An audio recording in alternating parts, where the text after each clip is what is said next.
got a couple of tuning forks. They're identical ones, A note 440 Hertz. And if I put this on there, we can see that this ball isn't really going to move at all, just moving with the air. If I sound this one and put it on here,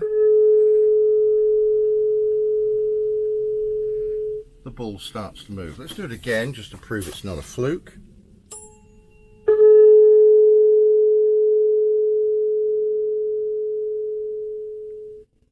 And we are definitely getting some movement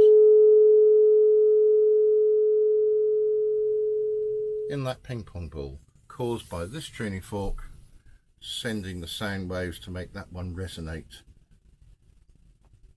Bit of fun.